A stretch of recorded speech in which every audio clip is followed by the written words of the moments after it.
আপনি শিক্ষক, জাতির অহংকার। প্রমাণ করলেন যে শিক্ষকরা শুধু পাঠ দানই করেন না, শিক্ষার্থীদের জীবন বাঁচাতে নিজের জীবনও উৎসর্গ করতে পারে। দগ্ধ শরীরে 20 জন শিশুকে বাঁচানো সেই শিক্ষিকা আর নেই। তিনি জীবন দিয়ে প্রমাণ করে গেছেন শিক্ষকরা বাচ্চাদের তাদের বাবা মায়ের থেকেও কম ভালোবাসে না। এই শিক্ষিকা নিজের দগ্ধ শরীরে নিজের চিন্তা না করে ছোট ছোট শিশুদের বাঁচানোর চেষ্টা করেছেন। উনি চলে গেছেন ঠিকই, কিন্তু এই দৃষ্টান্ত রেখে গেছেন যে শিক্ষকরা বাবা মায়ের সমতুল্য। বাবা মা তার সন্তানকে ঠিক যতটুকু ভালোবাসে, একজন শিক্ষকও ঠিক ততটাই আর ছাত্রছাত্রীদেরকে ভালোবাসে। আল্লাহ তাআলা এই মহান শিক্ষক জান্নাত দান করুক। হ্যালো এভরিওয়ান, আসসালামু আলাইকুম। কেমন আছেন সবাই? আজকে কি কি রান্না করলাম আপনাদের সাথে শেয়ার করব। আজকে লাউ রান্না করব আর গরুর ভুঁড়ি রান্না করব। প্রথমে চুলায় ভাত বসিয়ে দিলাম, তারপর লাউটা কেটে নিব।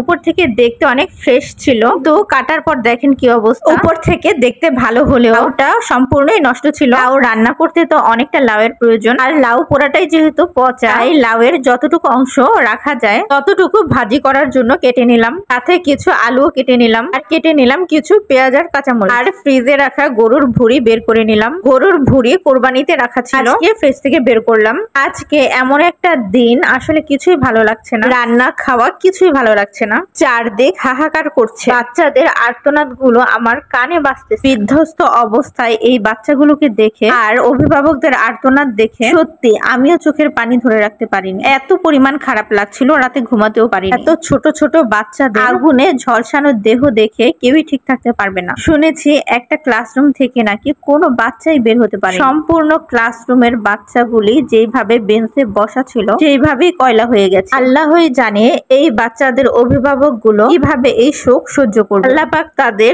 ধৈর্য দিন, শোক সহ্য করার ক্ষমতা দিন। আর যে বাচ্চাগুলো হাসপাতালে যন্ত্রণায় ছটফট করছে, আল্লাহ তাদের হেফাজত করুন, রক্ষা করুন।